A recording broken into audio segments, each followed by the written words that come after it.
Hello, hello, hello, and welcome to the My Empty Hands podcast.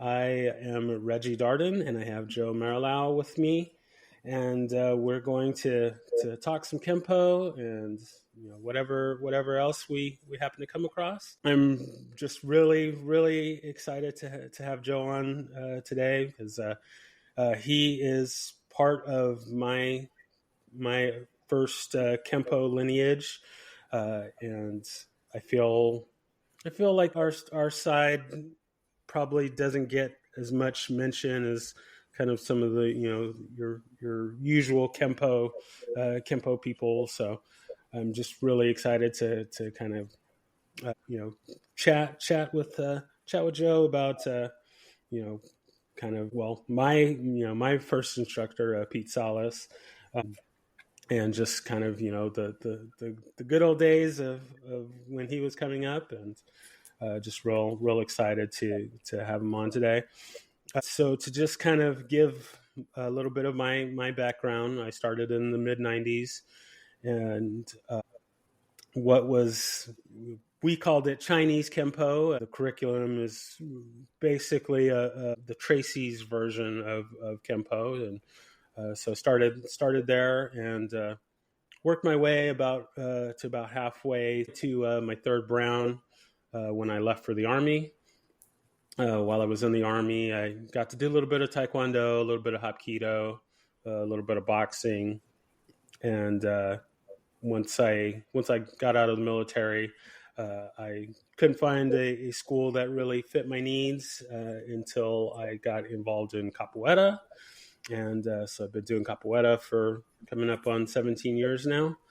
Uh, but I still always kept my love for Kempo, and a few years ago, I sought out a school that would scratch the itch for me, and I found an American Kempo school, and I've been training there for the last few years now. Uh, I guess it's been about coming up on a month now since I earned my green belt at the current school that I'm at, and just enjoying the journey and enjoying uh, the training, and excited for what's coming next. Um, Also, eyeballing some other arts and things like that. But I like to say that I need 40 hours in a day because there's just not enough time to do all the training that I want to do, and but I'm having fun with it, and we'll just keep on rolling along. So now I'll can turn it over to Joe. Tell us, how Kempo found you, and how it all started for you, and we'll just kind of take it from there. Okay, great. My journey into Kempo started originally because of my youngest brother, Mill, who was taking karate lessons through the, I guess, Lerma brothers. Probably Pete would remember them through UKF over in National City. They bounced around, and then I eventually found a UKF studio that went to Imperial Beach, California. The instructor at the time there was a gentleman named Danny Valadez, who I went to high school with at Mar Vista. This is in the late 70s, it's 78. So I was halfway through graduating at San Diego State, and I decided, after college, I was committed to the Air Force. So I was going to the ROTC program there, Reggie, at San Diego State, and I decided to take Kempo up just because my brother had been exposed to the UKF, and then they had a school there in IB down in Imperial Beach. So I went there for about 6-9 months, and I think they closed down. And then that's how I ended up finding Pete and Chicken and everybody else that was in probably the most famous UKF school, for all those old school people that remember all the sides, pain in the side for Mr. Parker at internationals back in the day, along with Nasty. So I ended up at that National City School. I know there, for a couple of years, it was really cool. I got to work with Pete, I obviously got to work with Chicken. I worked a few times with Nasty, Steve Anderson, um, John Turnage. I'm sure Pete remembers John. He was in the Navy. I can't remember what his actual job was. And then also, I don't know if a lot of people know this, but Steve Anderson was in the Navy also, because I talked to him a little bit before I went into the service, and he was telling me he was in the Navy back in the 60s and 70s, probably right about the time that he got over to UKF. And then it was interesting working with Nasty. If you've ever had the chance to talk to Steve, as Pete describes him, he was larger than life, and he Yeah, was I tall and lanky. remember him. I remember he came into the school, Mhm. while I was training. Actually, maybe it might have actually been before I started training. So I kind of left it out, but I was sort of stalking the school for probably about a year before I actually formally started training. So when my me and my best bud, we saw the Jeff Speakman's The Perfect Weapon, and we're like we got to do that. And so when we found the school, I wasn't actually able to start, uh, but my friend did. But I would just go. As soon as the school opened, I was there, and I would sit there in the front and watch classes until we closed, and I did that just about every day for Over in the same place on Highland there, across from where there's a Walmart now in National City. no, this was in the Chula Vista school. Okay. Yeah, Um, if you've ever the been to the martial arts supply store in National City, that Oh was yeah, called Eagle Trading. yeah, Eagle Training. That I was spent the many a original time there. base of UKF that I trained at with Chicken and Pete and Oh, Nasty okay. and everybody else. So we're talking many moons ago, which no longer exists. So Gotcha. Yeah, so I would go and just hang out all the time, but yeah, I seem to remember a time or two when Nasty came by, and it was like, ooh, like this is like a big deal to have a celebrity in here with us. So it um, must have been after his meteoric rise to fame, and then he eventually moved to Canada. I worked in Canada for a couple of years up in Vancouver. So I found out that he was up there, but he was all the way over in Toronto while I was over in Vancouver on the opposite side of the country. So I didn't gotcha. really touch bases with him, and I was surprised to see that he had passed Hmm. years later when I was following up. We didn't have the internet back in the day, Reggie. Yeah.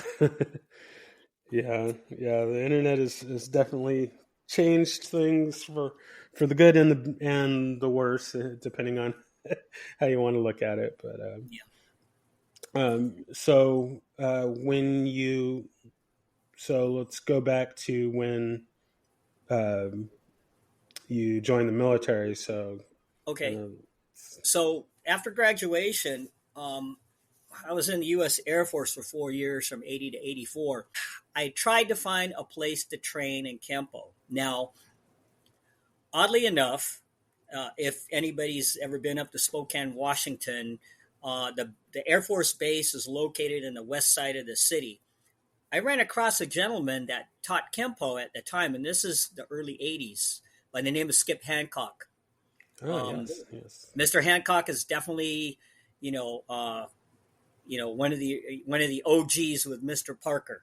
Hmm. And at that time, Skip his class was on the east side of Spokane, and I had to drive like well over 30 minutes to get out to his school. Now, if you've ever lived in eastern Washington, it's different than on the western side of the state. In the winter, it gets cold and it gets nasty with the weather.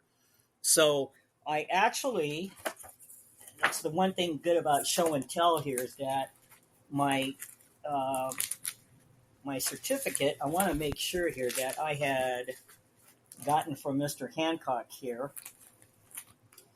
I'll show you this here, Reg. So this is my blue belt certificate that I earned from Mr. Hancock, and this was given to me on the 7th day of March of 1982. And then um, I lasted only for a few months after that because I couldn't deal driving back and forth in the winter there and the horrible weather in eastern Washington, of course, when I lived there. And so what happened was I was trying to find a place close to where I could train at. I really hated leaving Skip, but it was just too much for me to deal with driving. So I ended up at, of all things, a taekwondo place that was down the street from where I lived. A gentleman by the name of John Buckman and his son Dale Buckman. For anybody that's familiar, it was up near. It wasn't on Division, which is the main north-south route within Spokane, but it's a little bit northeast. And so I was there until I left the military in 1984, and I must have a certificate from the Buckmans. Let me see here. Oh, yes. I guess I had attained my blue belt certificate from the Buckmans there. And this is dated in Taekwondo, 1984, just before I separated from the Air Force and moved back to California. So at that point, 1984 rolls around. I was living my ex-wife at the time was working in Pacific Bell for the phone company before they merged with AT&T. And we were living in the East Bay at the time. Well, we're in a place called San Ramon, California. So if you've ever been up to the Bay Area, it's huge. So I was thinking, well, how can I get back into Kempo? So I ran across a school in Santa Clara, run by none other than Grandmaster John Sepulveda, who's also very nice, yeah, an OG in and Mr. Sepulveda's school, I think, is still there out in Santa Clara Boulevard, I believe it was. And so I was there. What I would do was I would travel from San Ramon to Santa Clara, which is easily a 45-minute drive one way just in the traffic. If anybody's ever lived in the Bay Area, they understand my pain. It was a great area. I've spent a lot of time, and so I spent a lot of years living in Reno, and I would go to the Bay Area quite often. So yeah, I know the trials and tribulations of that. So, so you understand my pain. So I was there for a couple of years, living until my ex-wife got a transfer back to Southern California. I actually went back to San Diego. So this is like in 86, 87, 88, somewhere in that time period. And I was still training. I would take an airplane up to the Bay Area. God, I know I couldn't get away with that with my ex-wife today, flying back and forth between San Diego and Santa Clara just to go train with Mr. Sepulveda. If he didn't train, at the time when I rolled into the class, into his school, I would train with one of his black belts a lot that I trained with as a gentleman named Howard Tabb. I don't know where Mr. Tabb is now. I know Mr. Sepulveda has taught a lot of students, so I know he's still very visible out there. But whenever John wasn't there, then I would train with Mr. Tabb. So Mr. Sepulveda was great. I remember one point in time he picked me up at the airport, I think at San Jose, in a Porsche that he had at the time. And I thought, it was really cool to be picked up in a Porsche. And, he had this 911 that was really cool. So, I trained with Mr. Sepulveda, and I had obtained, this is my green belt from August of 1986 from Mr. Sepulveda. And then after that, I want to say, I think I got into... let me see.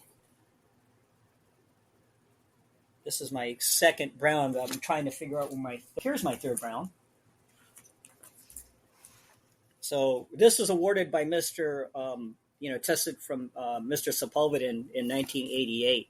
So as I continue the journey up there in the climb, and probably making my ex-wife upset that I was flying back and forth to Santa Clara, and then that's when I decided, well, I got to go ahead and find another place to train. And I was currently in San Diego, living and working. I ran across a gentleman who taught at Lemon Grove Kempo Karate by the name of Darby Darrow. Darby now is training up. He has his own school up in Washington State, and he does mostly jiu-jitsu, but he still trains and he still teaches the Kempo side. He awarded me my second brown belt. This was it looks like July of 91. Gotcha. And then eventually I got my first degree brown in February of 1992. Now, this is interesting because the next part is that I would test for my first black.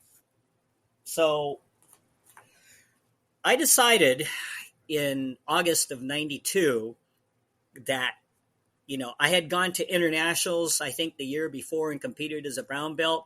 And if you've been to internationals, Reggie, back in the old school days, it was like a lot of people in every division. And you waited for hours, no matter what event you took on. So I decided that I wanted to find out if I could test for my first black. I had to ask Darby, and I think Darby was a little bit reluctant that I wouldn't do it there, but, I was ready. Up here, I was ready. And so I tested for my first black. The head of the board was Senior Grandmaster Sepulveda. So, it wasn't easy, but I got through the test. And hold on a second here.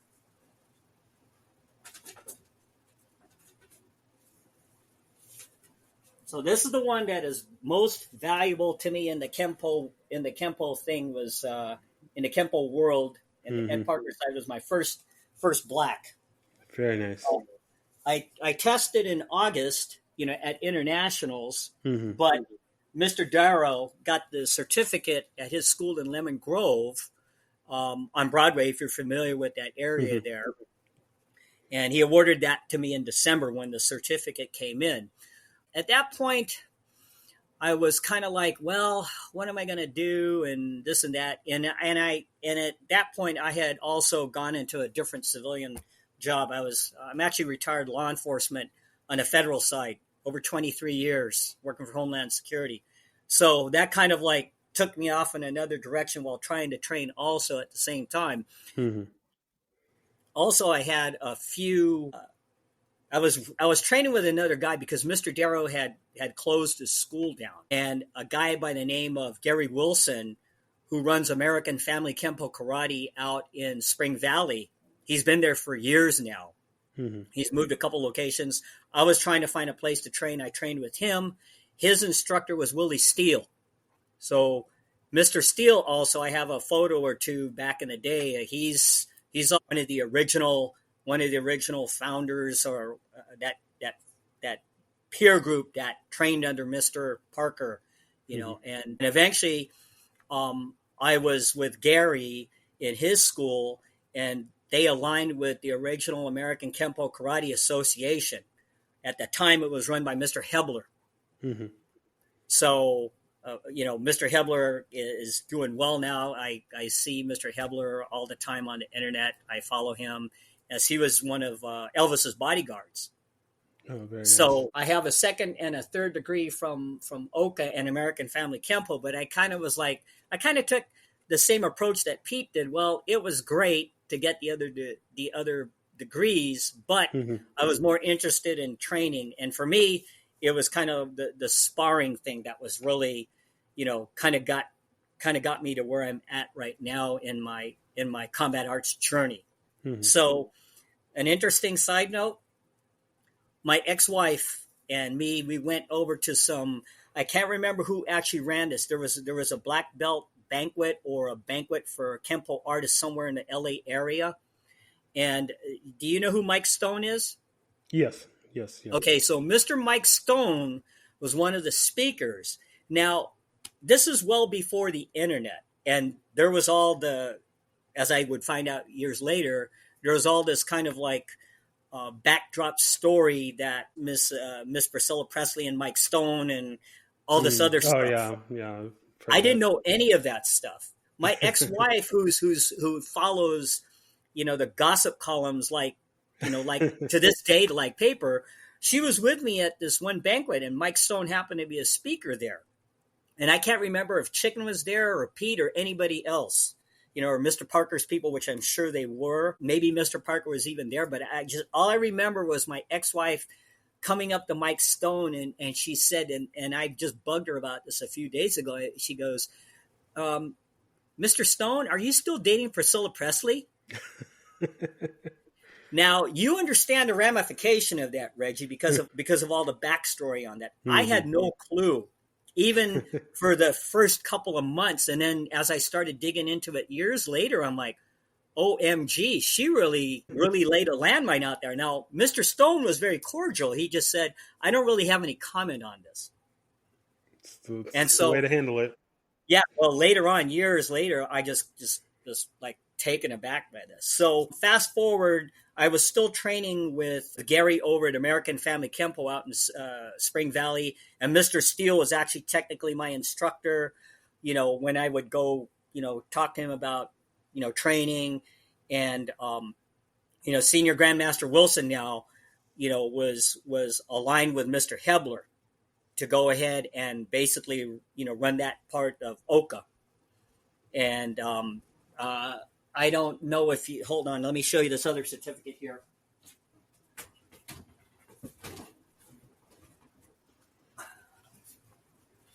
This is one of the other OCA certificates that I got as a second degree. Mr. Hebler's signature is there, along with another person that I ran across that's very famous in the original circles of Kempo, is Mr. Richard Post. So Senior Grandmaster Post was very influential, within OCA and Mr. Hebler. I don't know if you know anything about Mr. Post. He was actually a corrections officer for the state of California for many years. And he's done a podcast, which I've heard also. He's a huge man. He's about 6'3" or 6'4" and about 300 pounds. A big guy. And I remember he did a technique on me, and I thought, I'm going to die. I was the dummy for him. So Mr. Post, I still follow him on Facebook. He's one of the funniest people that I know that sends out stuff. And so we're still continuing my Kempo journey, which is about to take an abrupt turn here. I was still training with Senior Grandmaster Wilson at his school and Mr. Steele when I got a chance to go work up in Vancouver, Canada. And so I jumped on it because I really wanted to go up there and see something different. And I was up there for a couple of years. There was no Kempo schools up there at the time. So I started training in Muay Thai.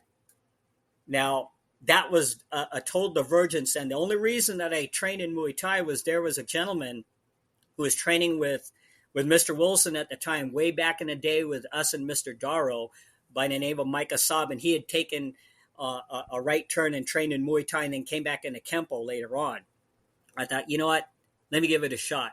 And it was like brutal because there was all these guys that, Muay Thai is a totally different sparring type of environment than it is in Kempo and point fighting. We're talking, actually rounds, for 3 or 4 minutes, and then maybe a break of about 30 seconds, and you're, fighting again. The worst part was all the preconditioning, which is all the, skipping rope, a lot of footwork, a lot of just anything that was aerobic that you can think of, running in place for 30 or 40 minutes before, even if I got a chance to spar. But by then I was so exhausted. I'm like, God, am I going to live through this? And so I came back after 3 years in Vancouver, Canada in 2013. And I ended up looking for a Muay Thai place to train at. Where I'm currently at is Arena MMA. And I've trained with a couple of guys that are teaching the class, where I'm very happy to go in there and try to survive my 1 hour of sparring class. And my body parts are just about not to fall apart anymore. But, that's where I'm currently, and I currently train, at least in the sparring class once a week. And I think I'm doing pretty good for a guy who's, plus 55-ish. And I won't go anything over that. Gotcha. Yeah, no, I definitely know the feeling when I was boxing. You walk in the door and the minute the class starts, you're working until the minute the class ends. There's no breaks, no nothing like that. So yeah, I definitely, and that was just doing the training, not even doing the sparring part of it. Yeah, it's a heck of a workout. So I definitely know where you're coming from on that. Just to kind of go to jump back to the UKF days and Yes, sir. being with chicken and stuff. So those the students from that era. A lot of great tournament fighters and stuff came out of there. So was that I'm guessing that was also kind of a big part of your training then The those days. sparring in the studio at the school was unbelievable because I'm a little bit shorter than Pete, and all those gentlemen were much bigger. It was always a run and try not to get knocked out type of issue. The other person who wasn't tall, but he was very good at what he did, especially in the ring, was Chicken. And back in the day, if you saw Chicken back in the early '80s, he was cut like glass and he was fast as lightning. It was unbelievable to see Chicken train, whether it had been forms, fighting, sparring in class. Chicken was just phenomenal. It was just unbelievable. So to this day, I still try to emulate. That I want to be there, even though I know my body's telling me other things, Reggie. And I think you get that. But Oh yeah. it was just within the school at UKF. You had Pete, you had Chicken, you had Nasty. Like I said, John Turnage. I think Pete mentioned on his podcast, Mike Acasio, I believe. It was just an unbelievable array of fighters at that point that you just got exposed to. Just to see them, if you weren't getting beat up by them, just to see them fight amongst themselves, preparing for a tournament was just unbelievable to this day that I've been, and I always try to surround myself with fighters that are better than me because that's the only way I feel I got to push myself and learn. And I kind of get upset when I'm training with somebody that's lesser than me, which doesn't occur a lot, but you do run across it. But having to train with people that are much better than you want to aspire to be there. And that's why that dealing with that kind of environment was just an unbelievable sparring experience. And I couldn't find it ever again, except when I decided to go head first into Muay Thai and surprise myself and not get my head knocked off. But I've broken a few body parts, but that's a whole nother Yeah, evolution. yeah. So But it was an unbelievable place to train. gotcha. So coming from the the point fighting side, how has that or has any of that skill set translated into the Muay Thai? It does because you go ahead and you learn about timing and rhythm and knowing how to read your opponent. Where in Muay Thai, it's just as soon as you hear that gong ring, just like in a boxing gym, until the round is over, you're transferring all those things into a continuous. Because in point fighting, you get the point, they score, the refs are there, giving their red flag or white flag up or down, who got the point. Where in Muay Thai, it's just continuous. And so even if you get hit or you deliver a strike, then you keep going. So in that aspect, the point fighting helps as far as like trying to read your opponent and your timing and your power and your fluidity. And that's really critical.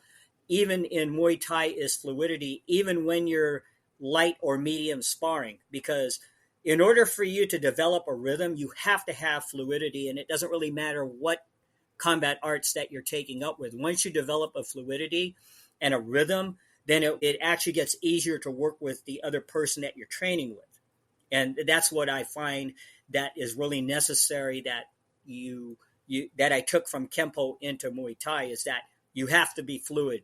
If you're stuck and stop and then you stutter, you're just going to make the other guy that you're training with mad.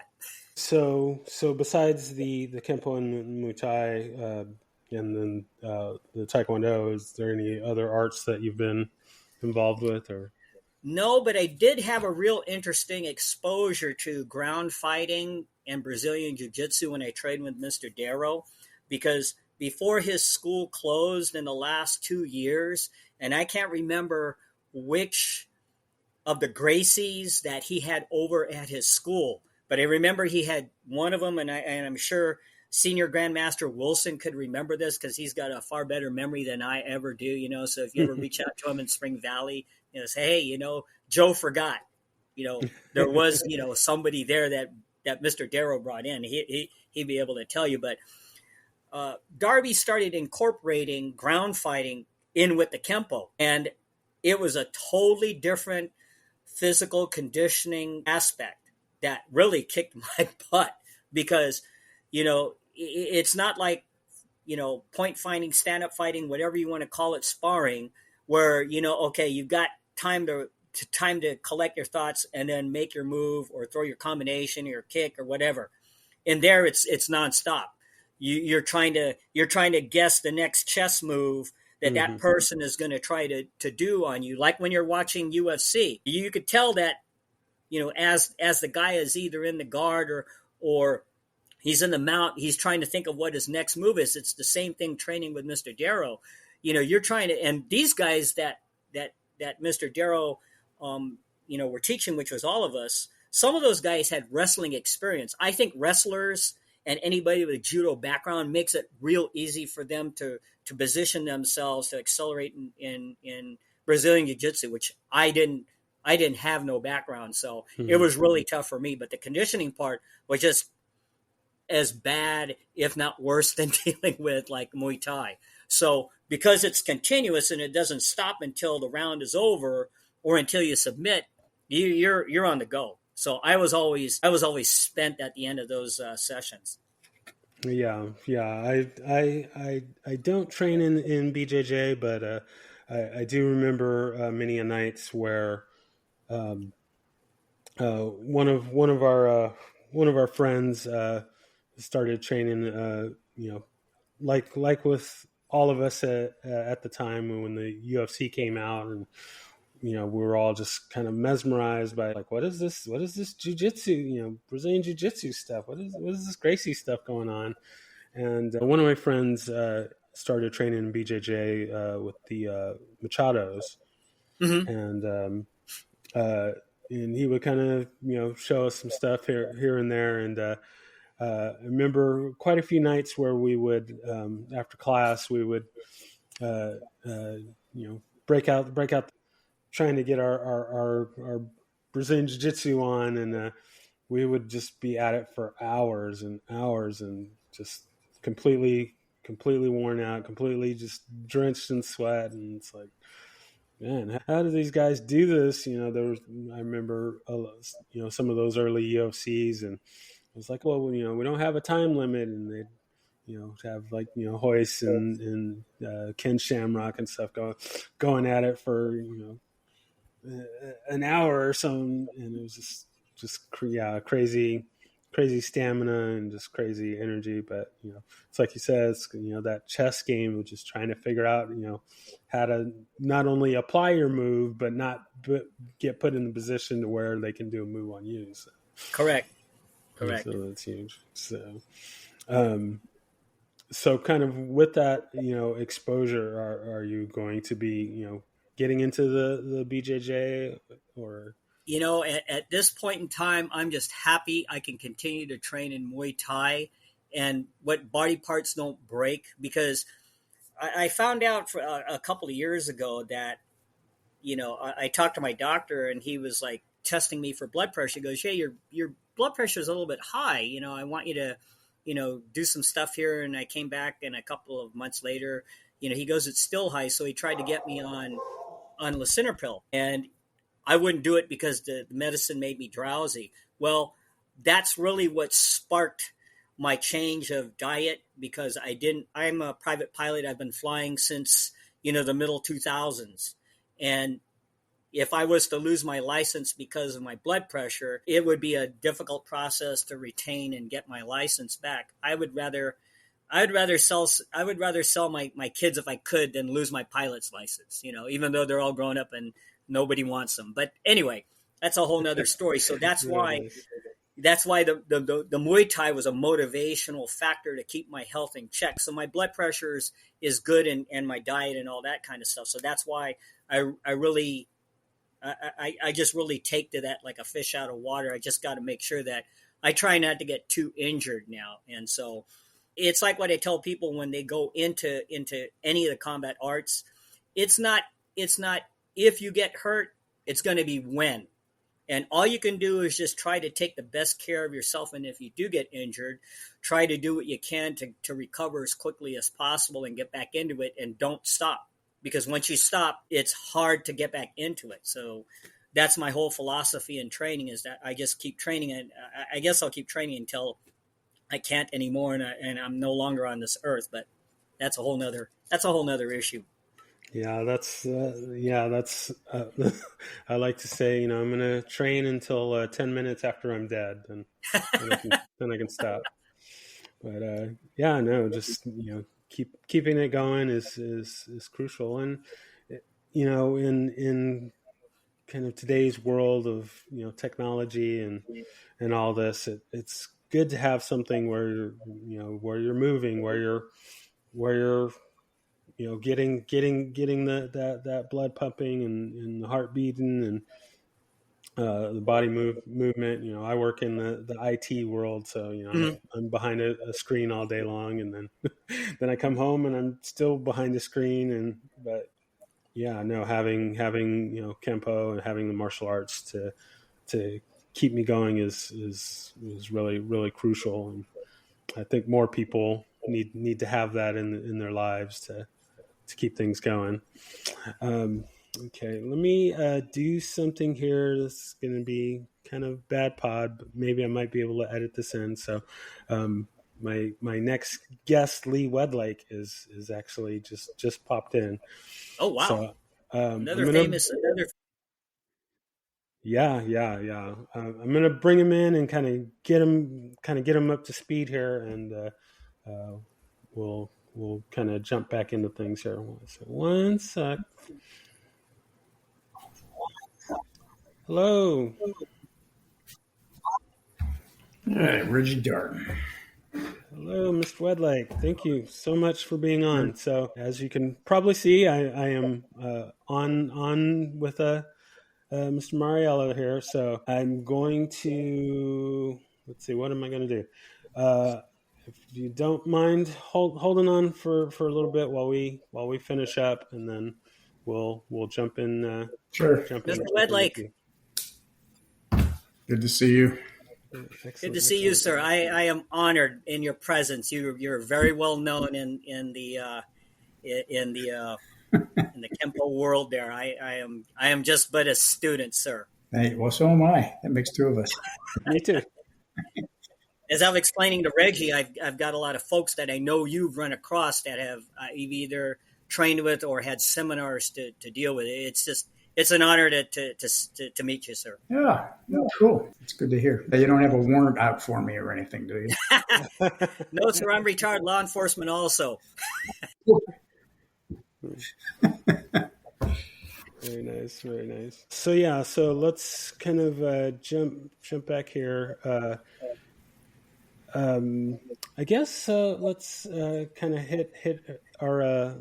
Well, no, actually, before we hit our kind of lightning round, wanted to ask you just so with all of your training, where do you see kind of the future of Kempo, or where would you like it to go, or maybe something that maybe changes that that have happened that maybe you're not the biggest fan of? Just kind of, what are your thoughts on just kind of where Kempo is heading, or where you would like it to head?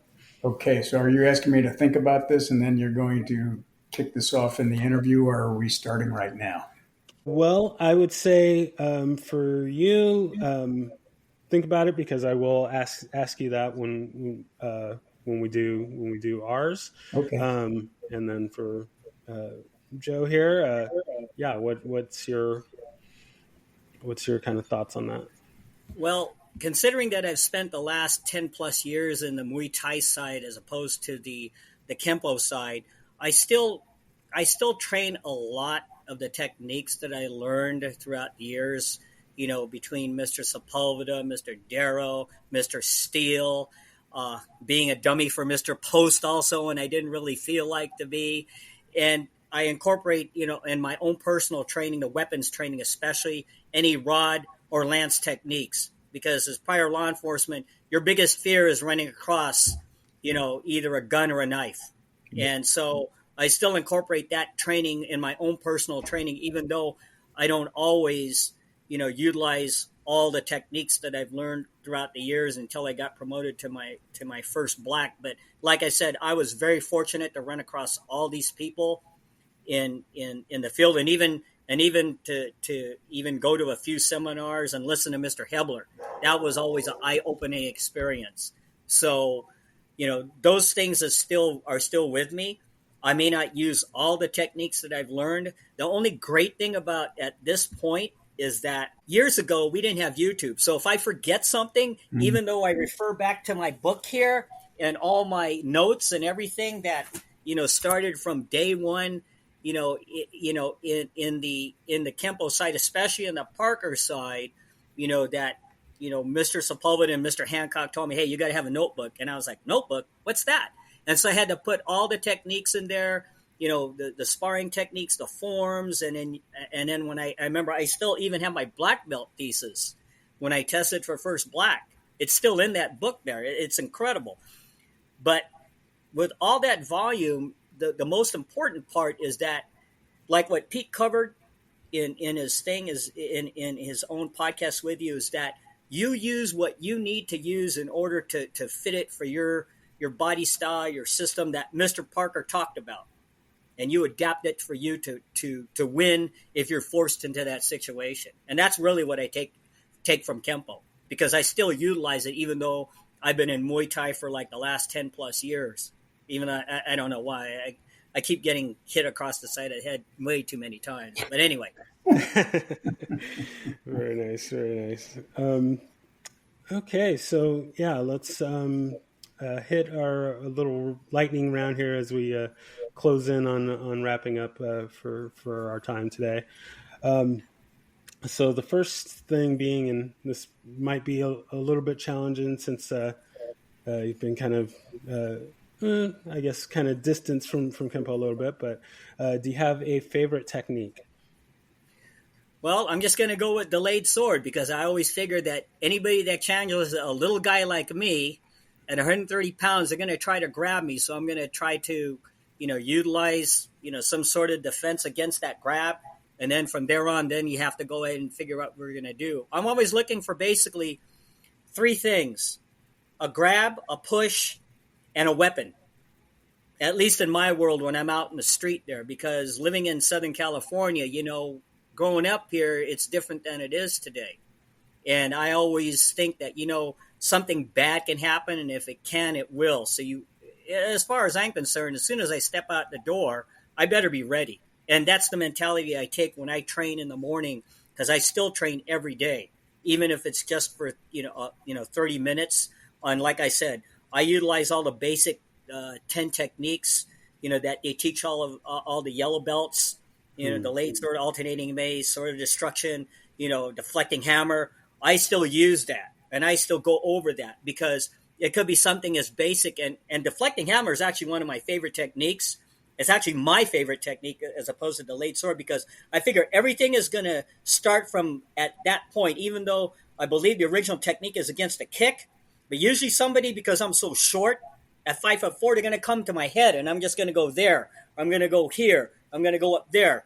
And so, and then if there's a weapon, then I'll try to utilize one of the rod or lance techniques in order to defend myself. Even though they always say, you should go ahead and anticipate giving yourself up. I'm like, no, I'm not going to. I'm not going to be a victim. That's just the way it is. That's just my mentality. Yeah. Very nice. Very nice. I like it. Okay. Do you have a favorite form and or set? I haven't done 6 in a long time, but I love that. And I especially love staff set. I had a 2-sectional staff that was built out of a pull cue that I would screw together, and I would start off and practice staff set in the studio with Mr. Darrow when he had his school. And I don't know if I ever did that in Mr. Wilson's school over in Spring Valley, but I would definitely practice staff set. That was one of my favorites. Still is. Very nice. Very nice. I like it. I like it. Okay. If there was anyone that you could train with, living or dead, fictional or non-fictional, who would that be? I have two people. One is Mr. Liam Harrison, who's a retired Muay Thai fighter right now out of it's not K1, it's one of the other federations, but I like watching his techniques and his combinations. The other one is I'd like to pick apart Mr. Parker's brain and how he developed, because when you look at Kempo and how he developed it when he was a college student, I think at BYU, and then he managed to put the system together. And I know that there's other people and folks that have done their own interpretation, but it's interesting to see how he took a concept and made it into a worldwide, cutting edge martial arts combat system. And to me, that's kind of innovative. How did he come up with that and develop that? I know a lot of it developed from his childhood growing up in Hawaii, but to me, that's just fascinating that you could come up with that. And there's so many disciples and people that follow his teachings today. Even though I consider myself both a Muay Thai and to some extent a Kempo artist. Gotcha. I like it. All right. So the last question, and this is the hardest of all. Okay. So in honor of Mr. Parker's love of jokes and humor, do you have a joke to share with us? This almost sounds like my days in the military, because when you're the new guy, either Navy and to some extent probably Air Force squadrons, they ask you to tell a joke. Now, I do have a joke, but I can't tell it because it isn't fit for this audience, and this is before the politically correct military that it is now, because when I came into the active duty in 1980, there was still stuff that was going on that would make even the most I guess politically correct people a little bit shy. With that being said, Mr. Reggie, I will pass on that. That's a great answer. I mentioned this to. I have plenty of jokes, but they're all not fit for. They're not fit for anything but less than. I don't even think I could get it down to the PG level. So. Yeah, no, I'm in basically the same boat. I have the same few jokes that I've been telling since an age that I shouldn't not have been telling these jokes, but yeah, I still have the same few ones, and it's like, yeah, they're not appropriate for this forum. So I like it, but so yeah, I thank you so much for being on. This now is your time for shameless self promotion. So if there's anything you wanted to bring up or mention, now's your time. Like I told you, if you need to reach out to me, Reggie, I'm on LinkedIn. I have a LinkedIn page, which is for my actual profession outside of law enforcement. And then on my personal page on Facebook, I am Joe Sharkey. There's a lot of famous pictures in there that I have with Kempo greats that I've told you about. I spoke with. Unfortunately, I don't have a picture of Mr. Sepulveda. I was looking for a Grandmaster Sepulveda's picture, even though I was his student for like about a year or two. But I've got I think a picture or two of Mr. Hebler with Mr. Post, some other folks there like Dan Maxwell and a couple of other people. I'm sure Mr. Wedlake knows a few of those folks. So, those are actually part of my personal Facebook page, and those will always be treasured. Very nice, very nice. Well, yeah, no, I thank you again so much for your time and for sharing your story. We'll definitely have to have you back on for more goodness. But yeah, no, I just really appreciate you and thank you for being on. And we will. Thank you, Mr. Wedlake. It was great meeting you, sir. You too, Joe. Take care of yourself. Thank you, sir. Thank you. Okay. Thank you for listening to My Empty Hands. If you enjoyed the show, please share it with a friend. If you didn't enjoy it, please share it with an enemy. If you'd like to be a guest, or if you would like to recommend a guest for the show, please email me at podcast@talkingkempo.com. Thank you.